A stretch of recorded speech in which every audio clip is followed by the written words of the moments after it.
Good morning, students. My name is Abhishek Singh, and I welcome you all to our YouTube channel DPSBM IC Blari.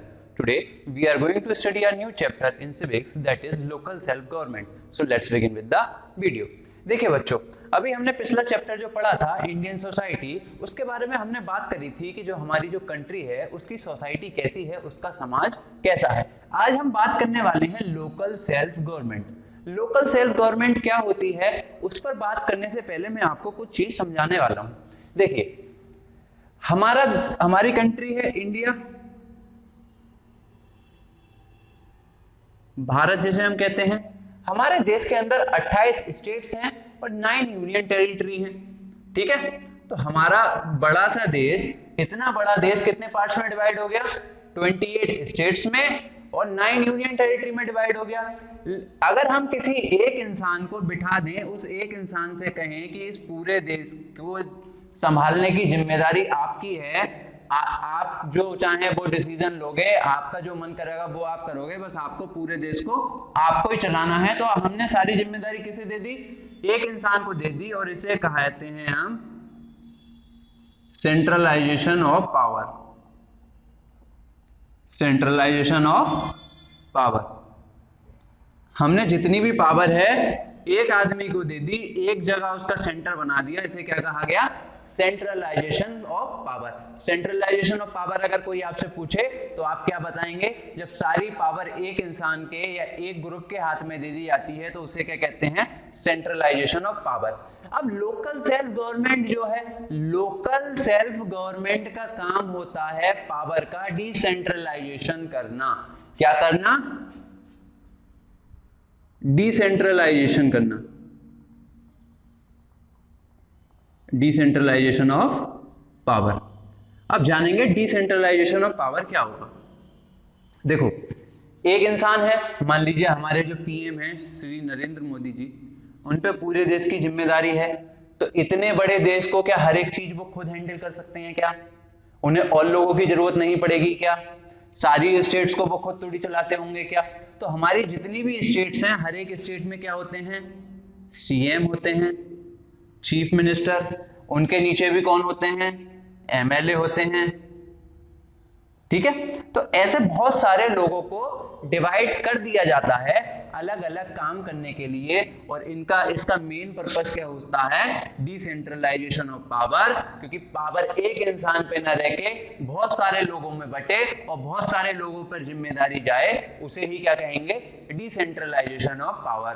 तो हम कह सकते हैं the main purpose of local self government is decentralization of power. ठीक है, ये चीज आपको समझ में आई? देखिए बच्चों, अब हम बात करते हैं लोकल सेल्फ गवर्नमेंट के बारे में जो हम बात करेंगे, लेकिन उससे पहले आप ये समझिए कि गवर्नमेंट के कितने फॉर्म होते हैं। लोकल सेल्फ गवर्नमेंट, जैसे ये शब्द है ना लोकल, लोकल मतलब आपके यहाँ की, अगर आप किसी गांव में रहते हैं तो आपके यहाँ का ही इंसान, आपके यहाँ के लोगों के द्वारा बनाई गई गवर्नमेंट ही क्या है? लोकल। सेल्फ का मतलब क्या होता है? खुद की सरकार। और कैसे? लोकल की खुद की सरकार ही क्या है? लोकल सेल्फ गवर्नमेंट है। और इसे ही 2 पार्ट्स में डिवाइड करा गया है। एक होता है ये विलेज लेवल पे होती है लोकल सेल्फ गवर्नमेंट, एक होती है आपकी विलेज लेवल पे, ग्रामीण स्तर पे, और एक होती है अर्बन लेवल पर। अगर आपको पता नहीं हो तो अर्बन एरिया वो होते हैं जो थोड़े डेवलप होते हैं, जिन इसके अंदर आते हैं कस्बे या शहर। शहरों को क्या कहते हैं? अर्बन। और ग्रामीण क्षेत्र को, गांव वाले क्षेत्र को क्या कहते हैं? विलेज। ठीक है, तो लोकल सेल्फ गवर्नमेंट दो जगह पे काम करती है। एक विलेज लेवल पे काम करती है और एक आपका काम करती है कहां पर? अर्बन लेवल पे।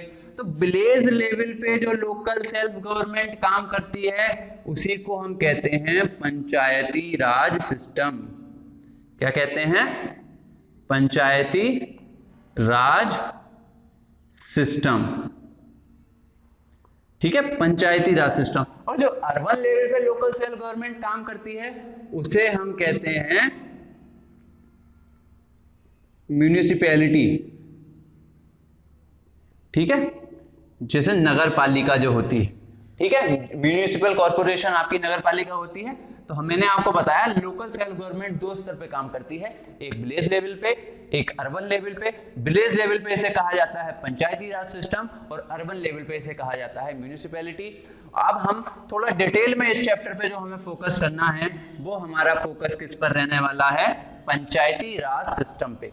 देखिए बच्चों, हमारे अभी 2 अक्टूबर गया था, अभी पीछे 2 अक्टूबर को क्या होता है, गांधी जयंती होती है। गांधी जयंती होती है 2 अक्टूबर को, 2 अक्टूबर। तो गांधी जी चाहते थे ग्राम स्वराज्य,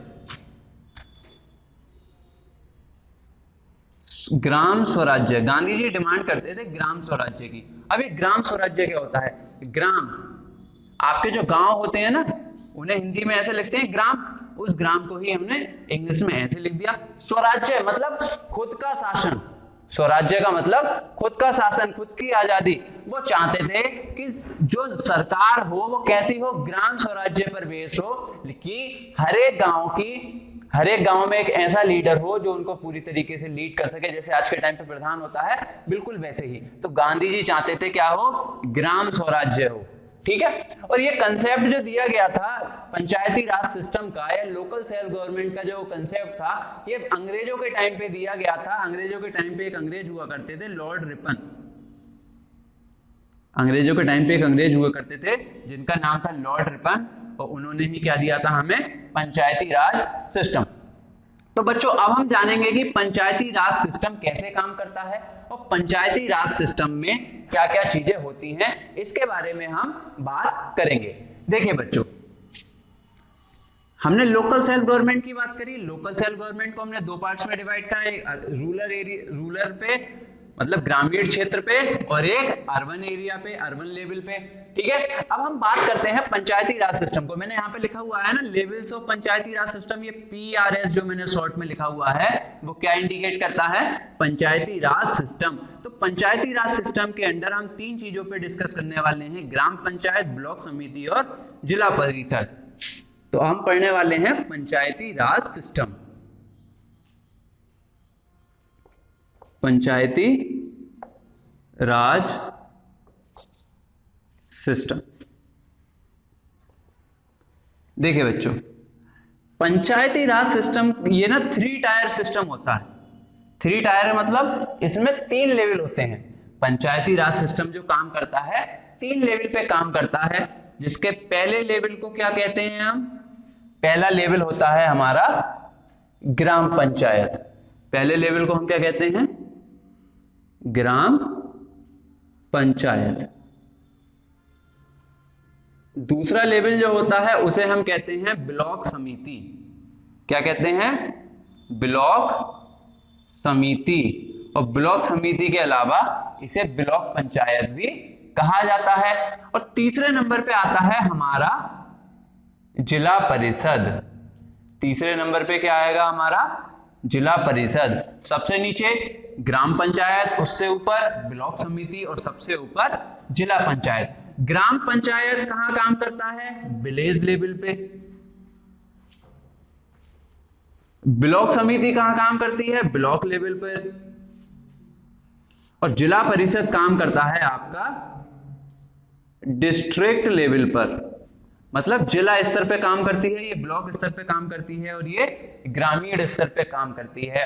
अब जानेंगे इन तीनों का फंक्शन क्या होता है। जो हमारी ग्राम पंचायत है ना, वो ग्राम पंचायत मिलके बनती है ग्राम सभा, ग्राम पंचायत और न्याय पंचायत।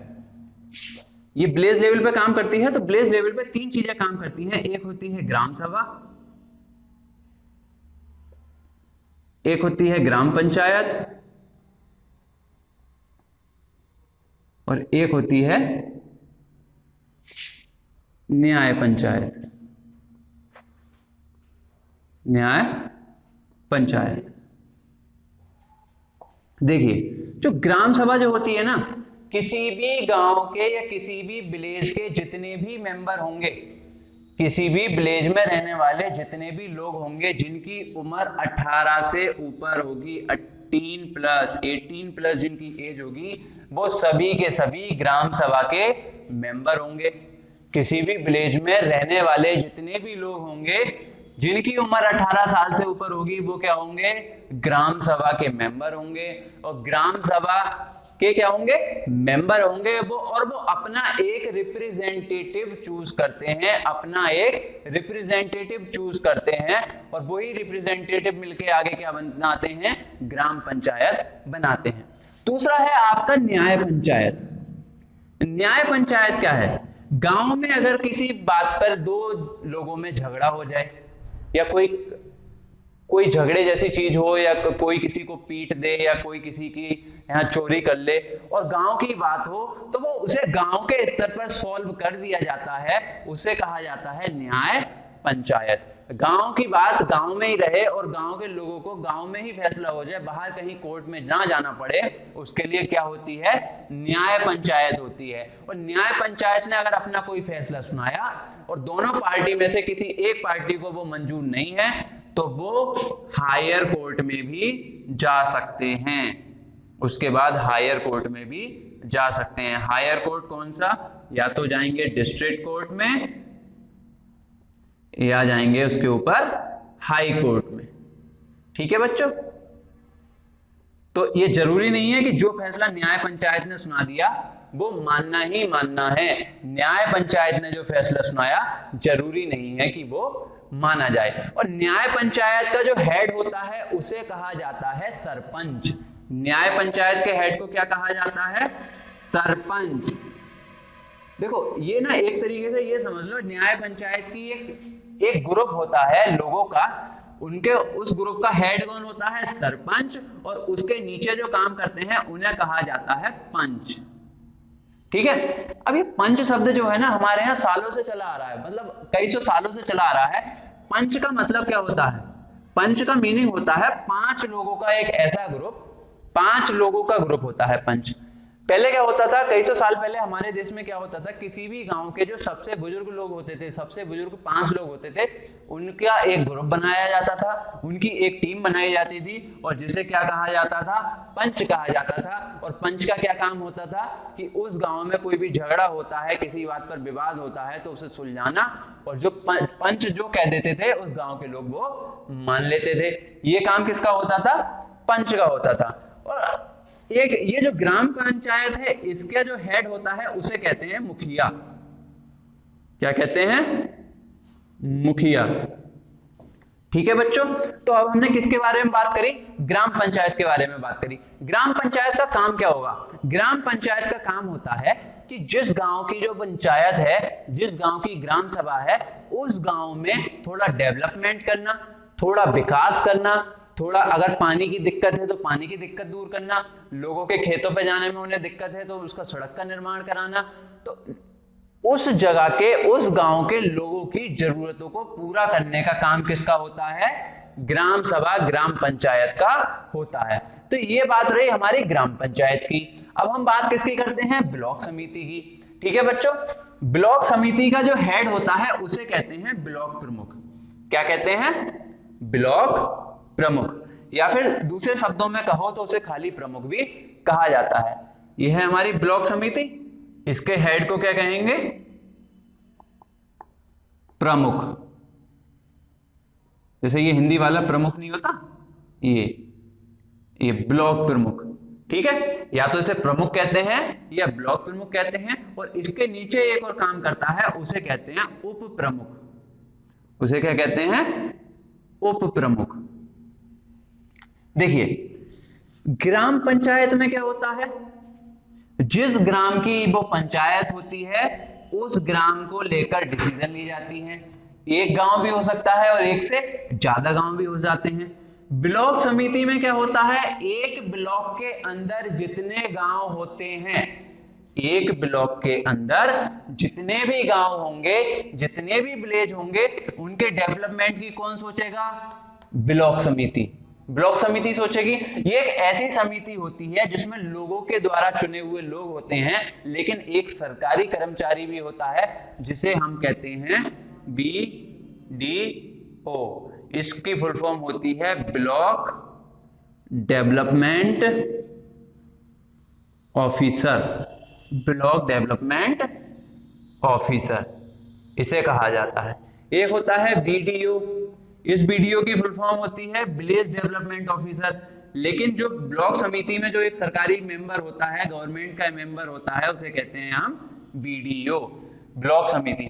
ब्लॉक समिति का काम भी वैसे ही है जैसे किसका है, ग्राम पंचायत का। लेकिन ब्लॉक समिति किसके बारे में सोचती है, उसके अंडर आने वाले सभी गांवों के बारे में, सभी ग्राम के बारे में कौन सोचती है, ब्लॉक समिति। फिर आता है जिला परिषद।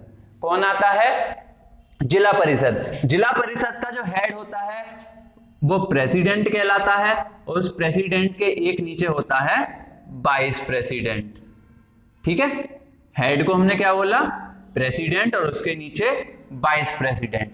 तो प्रेसिडेंट का क्या काम होगा कि उसके जो जिस जिले में जो प्रेसिडेंट है उसका काम होता है कि उस जिले के अंदर जितने भी विलेज आ रहे हैं, उस जिले के अंदर जितने भी विलेज आ रहे हैं उन सभी विलेज में क्या कराना, डेवलपमेंट कराना।